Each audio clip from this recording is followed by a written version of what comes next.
Maraming salamat, Meiji at Diane, and good luck, ladies. Samantala, time to check our luck meter this Monday. Sino-sino nga ba ang mangunguna sa swerte ngayong araw? Alamin na natin yan sa ating resident feng shui expert na si Master Hans Kua dito lang sa Hansabe. Rise and shine! Mga ka-RSP, narito na po ang gabay, patnubay, palala at prediksyon ni Master Hans Kua ngayong November 4. Happy Monday! Para sa mga pinanganak ng Year of the Rat, maraming mga opportunity na darating lalo na sa ibang bansa. Consider this option at isang tabi muna ang feelings. Gamitin ang utak sa pagdedesisyon. Blue at 5 ang swerte kay Year of the Rat. Punta naman tayo sa Year of the Ox. Huwag mainggit sa kung anong meron ang iba. May kanya-kanya tayong karera sa buhay natin. Magenta at 6 ang swerte kay Year of the Ox.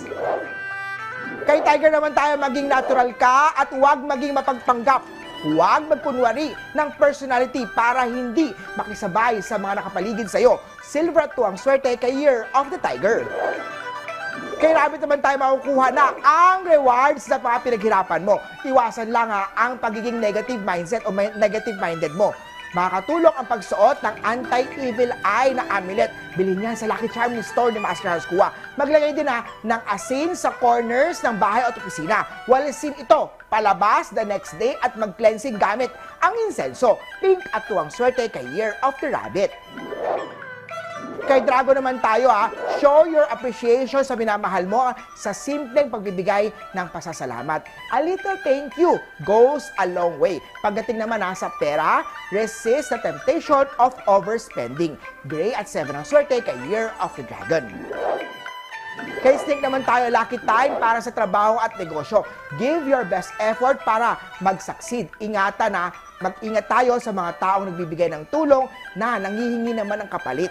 Blue at 4 ang swerte kay Year of the Snake. Para sa mga pinanganak ng Year of the Horse, a word of advice. Kapag toxic na, let go na. Seek help or be open to communication with each other.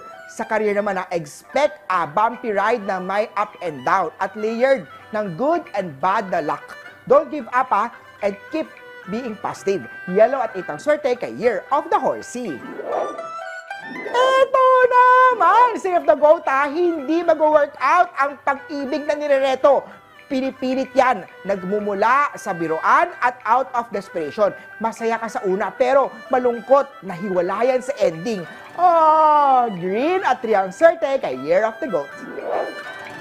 Kay Monkey naman tayo, manage your business well and stay away from bad na mga partners. Makakabuti din ang pagiging humble sa negosyo that might attract envious mga spirits at sisira sa'yo. Pitch at 5 ang swerte kay Year of the Monkey.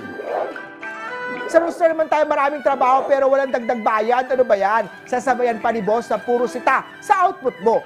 You are free to live at maghahanap ng iba. Huwag mong isipin na yan lang ang tatanggap sa'yo. It may be hard sa simula dahil mawawalan ng income for a while, pero worth it naman yan. Red at 1 ang swerte kay Year of the Rooster. Sa Year of the Dog naman tayo, expect intense romantic activity sa iyong love life. Pagdating naman sa money aspect, maganda ang daloy ng pera. But your relationship sa family mo, pamilya mo, ay medyo strained dahil dito. Brown at 9 ang swerte kay Year of the Doggy. At sa Year of the Piggy naman tayo, tinapon ng iba, pinulot mo pa. Tapos ngayon, iiyak ka. Let it be a lesson. May mga tao talagang hindi tinadhana para sa isa't isa. Purple at 8 ang swerte kay Year of the Piggy. Muli po, ito po yung mga gabay, patnuwe, palala at prediksyon lamang ni Master Hans Kua. Nasa inyong mga kamay na kasalalay ang inyong tagumpay. Kaya always be positive at i-claim ang mga swerte, mga ka-RSP.